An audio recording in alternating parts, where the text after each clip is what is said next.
5, 4, 3, 2, 1, 0, ignition, liftoff.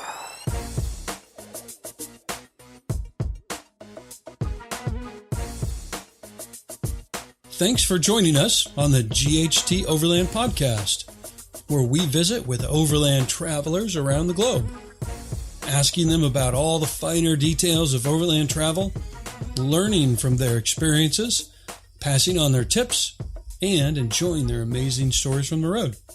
I'm Chris. And I'm Lisa. We are from the little city of Washougal in Washington State, known as the entrance to the Columbia River Gorge.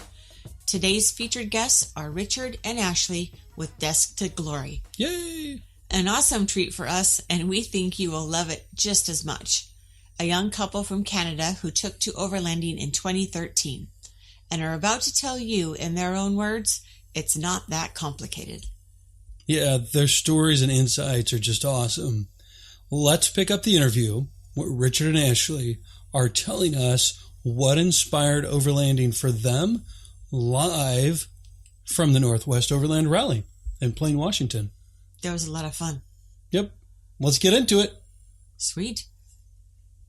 In 2013, in the beginning of the year-ish, I was working for a mechanical engineering firm, and Ashley was working as a paralegal.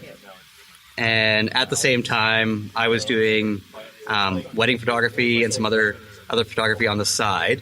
So kind of had the full-time job, 40 hours a week plus, and then all of my free time was like working on this photography business. Side hustle. Yeah, good old side hustle, which was great, but at the same time was a little much.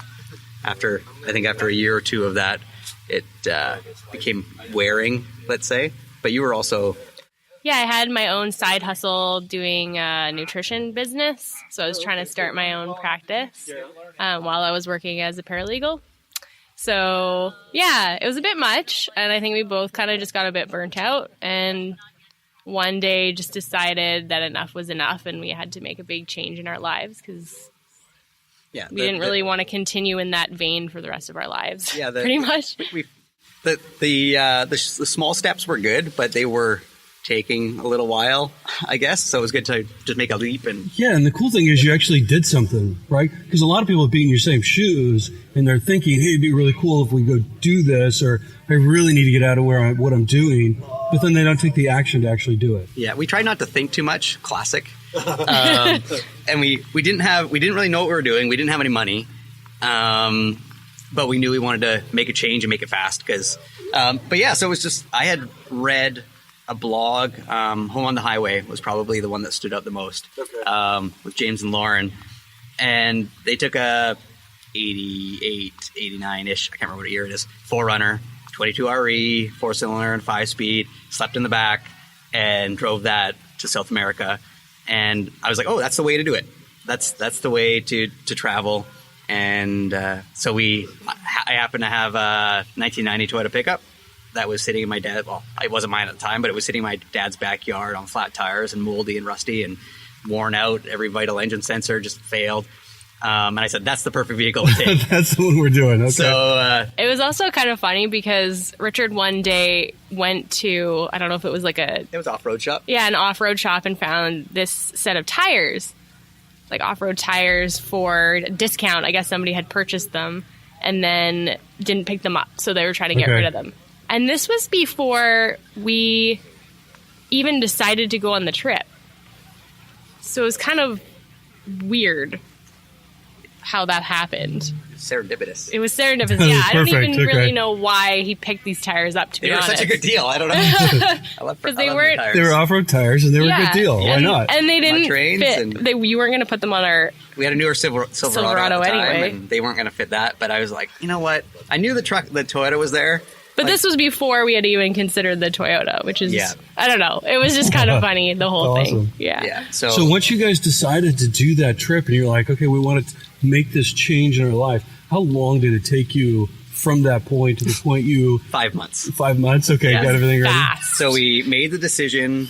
We kind of wrote down on a napkin a basic budget, I guess. Okay. We'd done some traveling over, backpacking and stuff. So that was the first thing we were thinking of doing, was going backpacking in like India and Nepal. But after we had thought about it a little bit more, I was like, I could really use like a beach, or maybe like independent travel by vehicle would become something that would be, you know, a little bit more I don't know.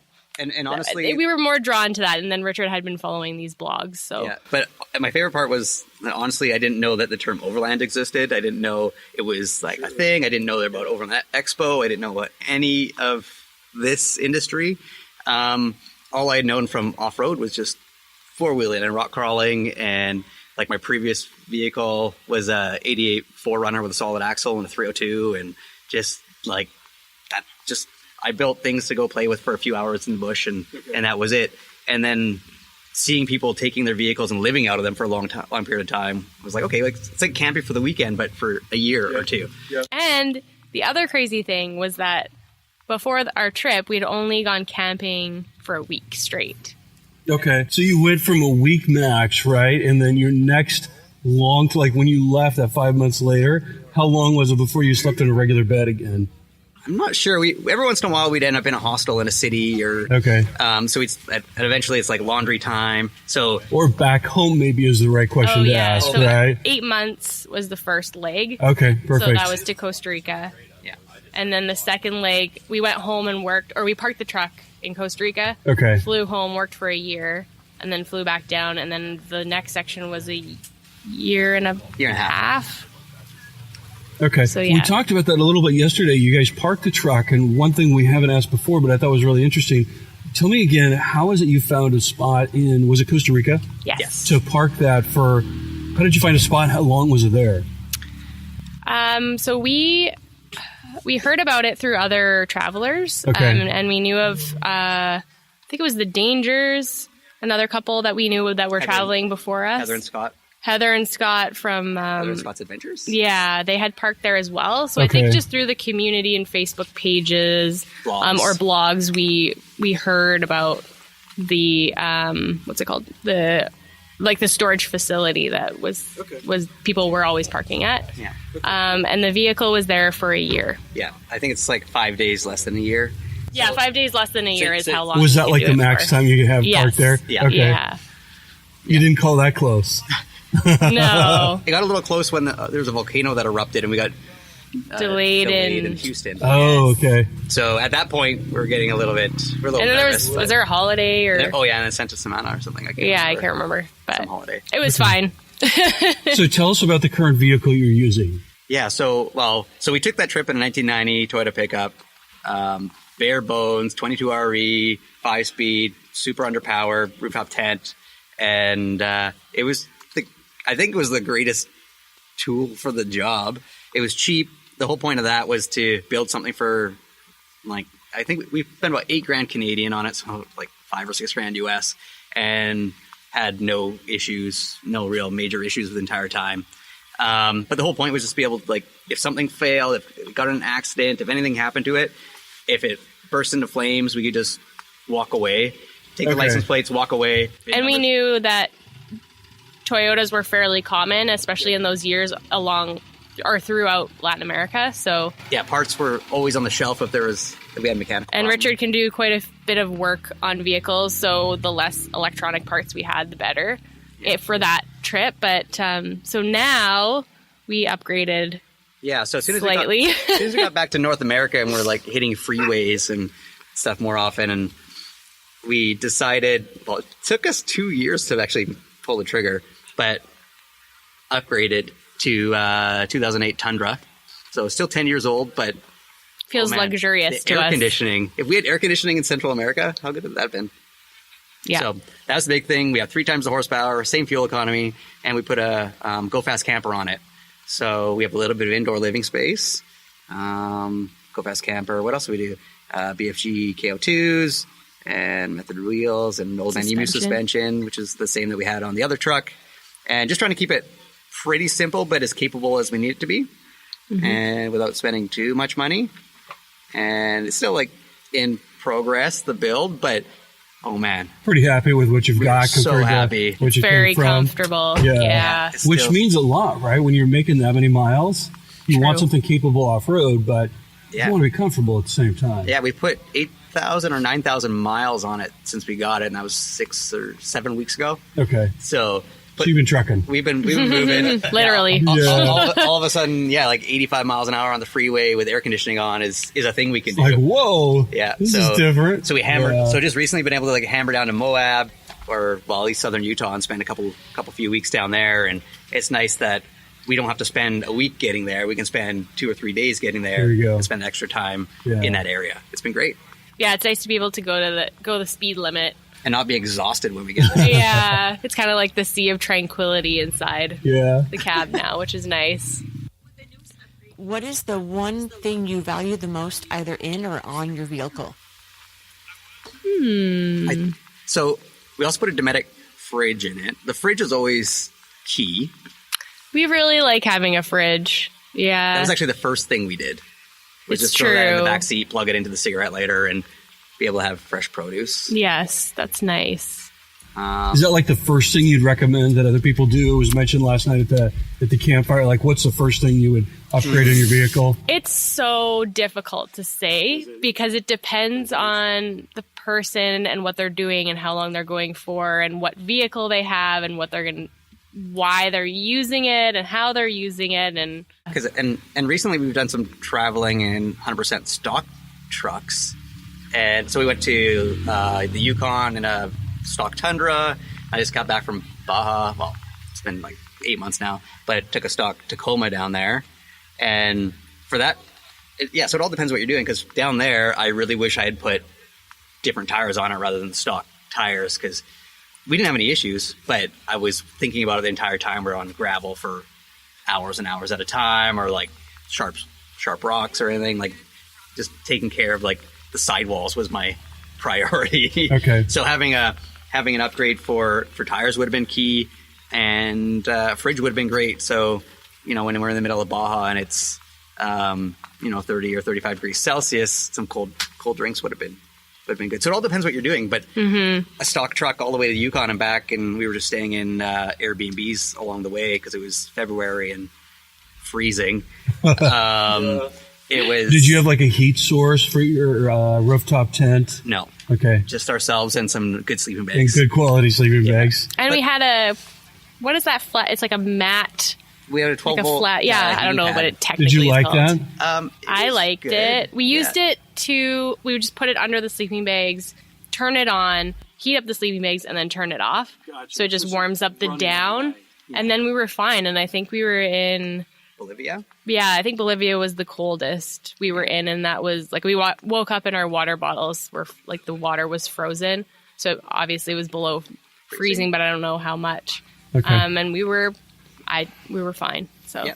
But it sounds like overall, like the refrigerator is like your key piece that you really value, and it's a Dometic that you guys use. Mm-hmm. Okay. Yeah, we like that. And then, like I said, it all depends because I think also we're used to it. yes, Like we've become used to this way of So traveling. somebody, We did it for if your so refrigerator long. wasn't there, it's Yeah. like, oh boy, what do we do now? yeah, Exactly. Right back to the cooler and ice. Yeah, and the first build we designed to live on the road. So now we're like, oh, well, we're just used to that setup almost. I don't Okay. know. I don't know if that makes sense, but yeah. When like if you're going for the weekend, you can get away with a cooler and ice. definitely. Yeah. Yeah. So anything you originally packed that you never used or ended up removing from your setup on that first trip that you took? Yes, definitely. I'm just trying to remember what it was.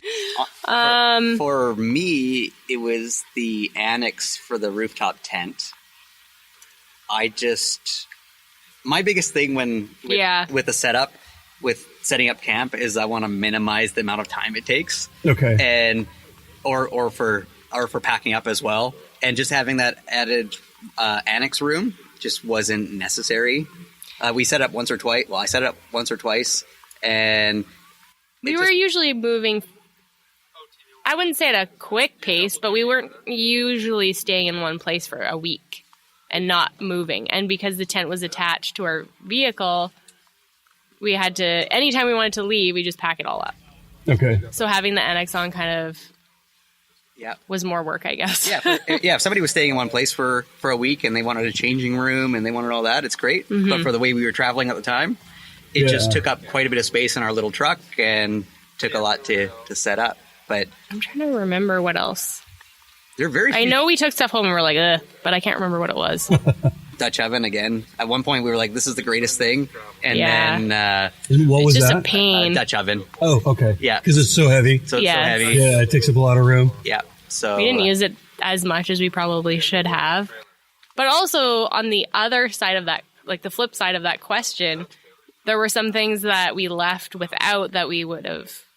like we any shouldn't sort of have. like any sort of organization in the back of the truck. I built a plywood platform and we took some Rubbermaid containers, Okay. threw it in the back, and that was it. It's kind of like how our new truck is currently. Okay. But I mean, know, it like- worked well. We didn't know any different. no, So it cost $100 total yeah, to put together. it was great. But also, we didn't really bring a lot of outdoor gear because we didn't really think it was going to be cold, which is Well, in Mexico, Central America, we were, yeah, in Mexico and Central America. Sorry, it's for the first half of the trip, I guess, but that was an oversight because you get up at really high elevations in Mexico and Guatemala. It's pretty cold, right? And we didn't have like an Arc'teryx jacket or like warm sleeping bags or anything. So when we went back home for the year, we were like, okay, we're going to Patagonia. Like this, we need a jacket. Yeah. We need layers. Yeah. We got to be serious about this. So that worked out well to go home halfway through and reevaluate the situation. Yeah, that's pretty smart. Yeah, so we were able to like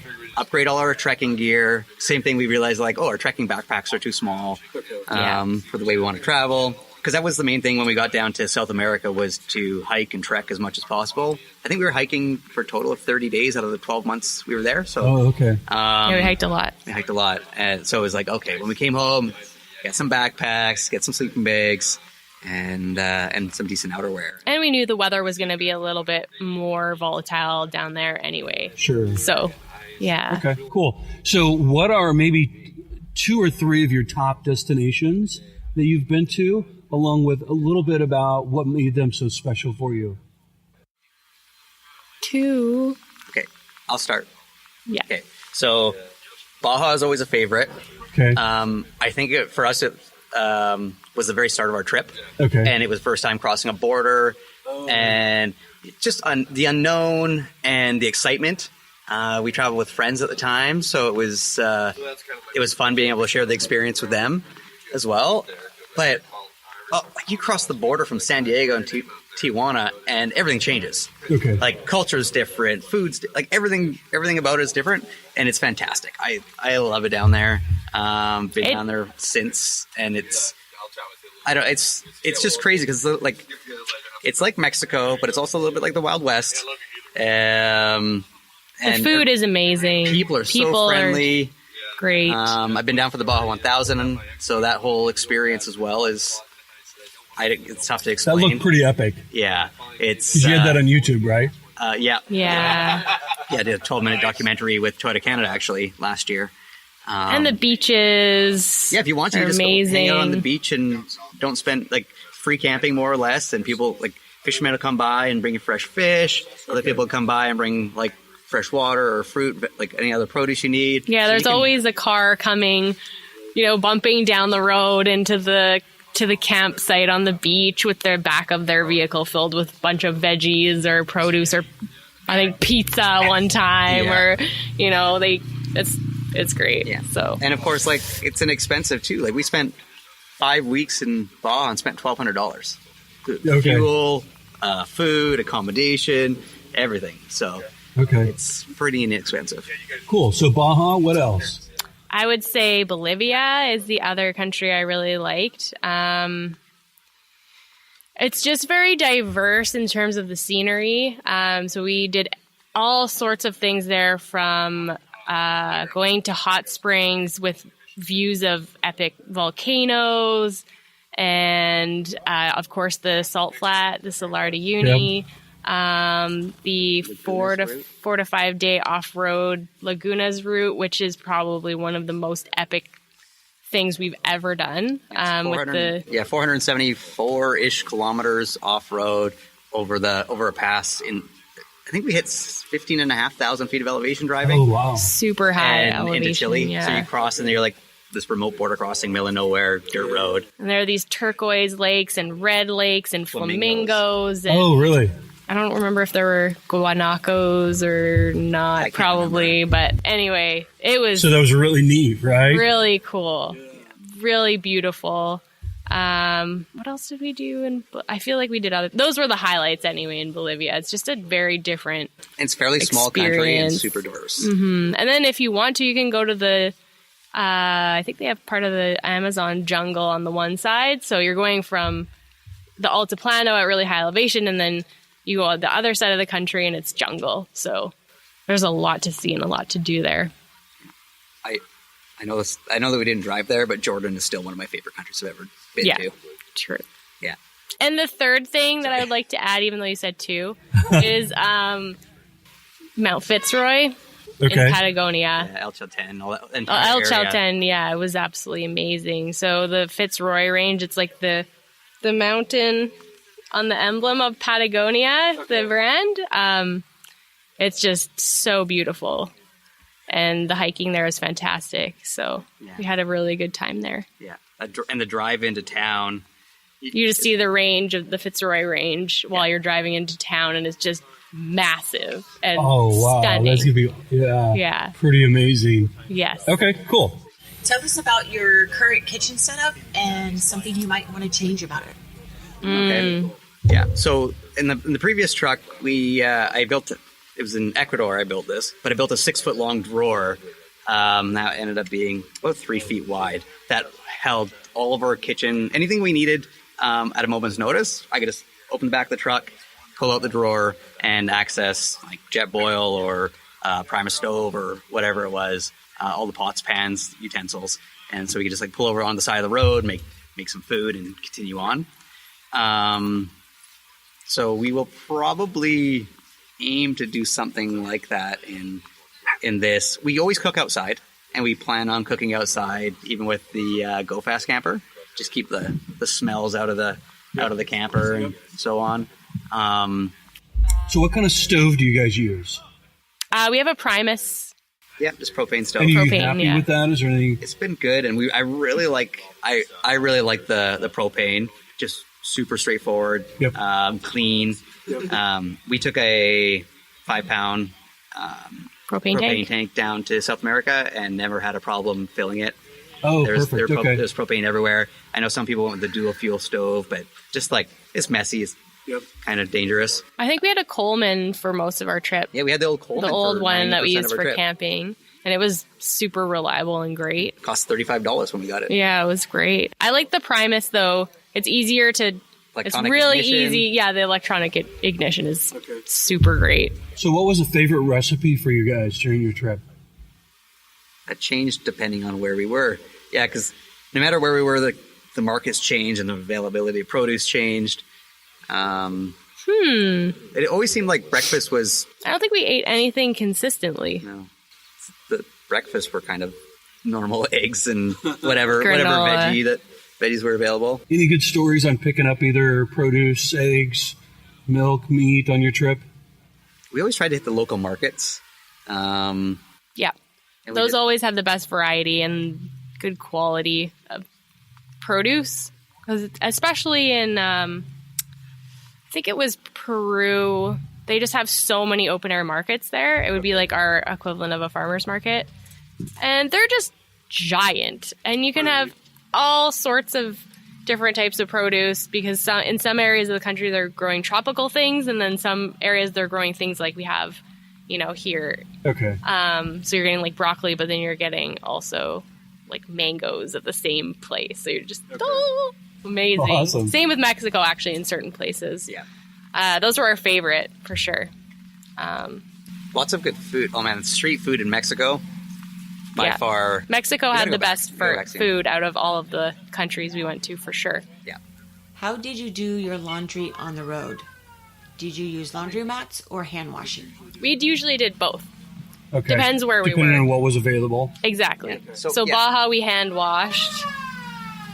Somebody likes it.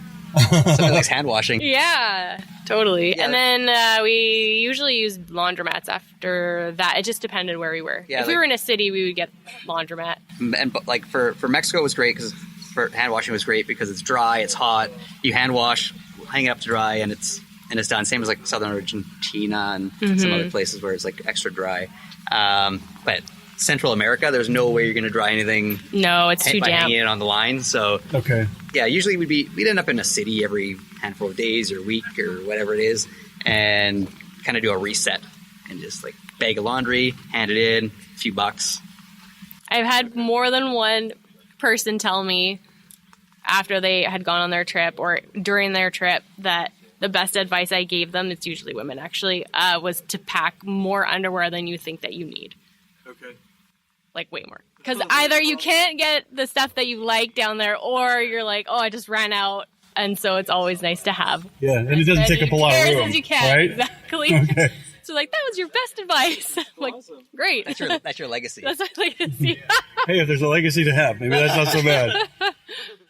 So, good segue, hygiene. How did you guys do like a shower, toilet setup? How did that work for you?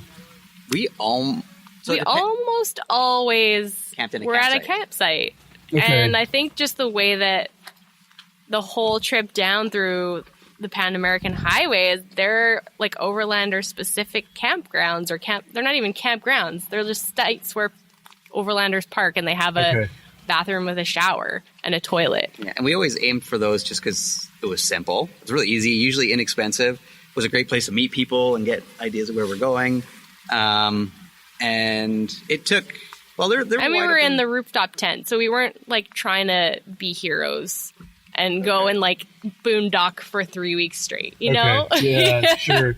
So it's about enjoying the trip, right? Yeah. And the key with the campgrounds is they're always around something that we wanted to see. So they're either near a city that we want to be in or town or whatever, or maybe they're farther out and near some good hiking trails. And we were always like very conscious about security, about the vehicle. Okay. You know, I've got cameras and laptops and everything we need to survive in it as well. So if we could camp in it or leave the truck in a campground and then go on a day hike, it was nice and secure. We didn't have to leave it at the trailhead where somebody knew we were going to be gone for 8 hours. Sure. Yeah. So that was key. But saying that, like, and then of course, like bathroom, shovel, did a good job when we were out in the middle of nowhere. And hygiene, we either wet wipes or I think we used a solar shower. And we only really used it in Baja though for some reason. Yeah, because it got It cold. was hot. Yeah. like when you're in freezing temperatures at 15,000 feet of elevation, the last thing I want to do is get out and shower. Yep. So Okay. True. Gotcha there. So what's been your number one biggest challenge you've had to overcome on the road? the financial thing is always difficult, but it's... Yeah, I mean, we didn't really prepare financially for the trip, so there was that. But I think that part of us just compartmentalized it and knew that we were doing something that was worthwhile. was worth it. And we would... Okay. We came out fine. Figure it out, right? It was fine. South America was a good example where we went and spent our money plus some and then come back and you make it back very quickly. Not a big deal. I don't even know if that was... Yeah.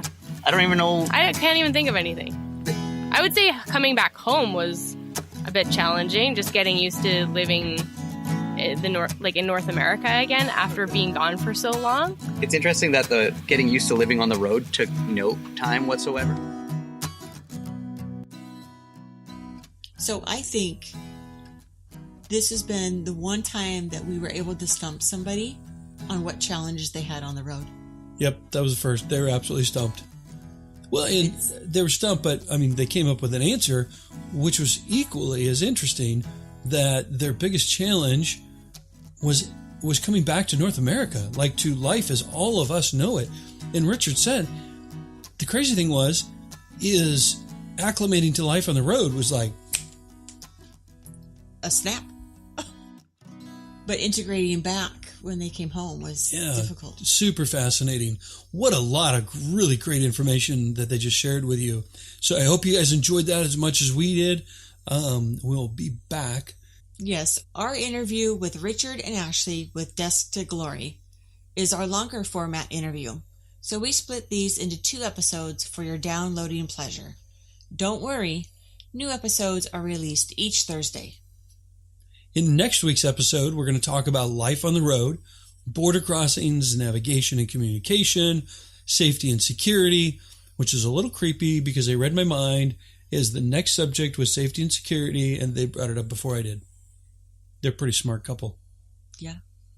Yep, they knew exactly what we were going to talk about. Plus, all the finer details of their Overland setup, both for Little Red, their original Toyota truck they took, and they give us a little glimpse into their new Toyota Tundra. It's a good idea to visit the show notes page on our website at ghteoverland.com. Click on podcasts, then select the Desk to Glory episode. All the details and helpful links in this episode are already there for you. Be sure to send your questions, suggestions, and feedback to ghteoverlandpodcast@gmail.com. If you have an Amazon Echo, be sure to tell Alexa, play the GHT Overland podcast. You can also add the GHT Overland skill to your news briefings if you're hip like that. Do you know what would be delicious? Steak and eggs. Well, true, but I want more than just steak and eggs. Yeah, I agree. I think some local produce from Bolivia right now would be great. Ooh. Put that in your book. Do you think they take the salt from the salt flats and season their food? That's Himalayan salt. What? It's pink Himalayan salt. That's the salt of choice. Sorry, Bolivia. We can't use your salt. Nope.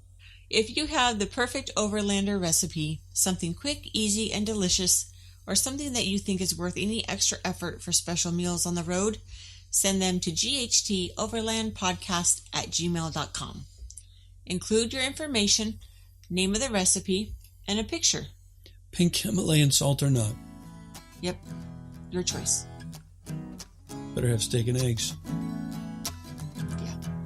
Now, before you race off, it would mean the world to us, and I mean the entire Overlanding globe, if you'd share the podcast, subscribe, rate, and review us. Give GHT Overland some love so we can reach as many Overlanders as possible, passing on priceless experience, knowledge, and stories of Overlanders doing good in the world. Thank you, and we will see you next Thursday, over on part 2. Go give us some podcast love with a subscribe, rate, and review. Bye.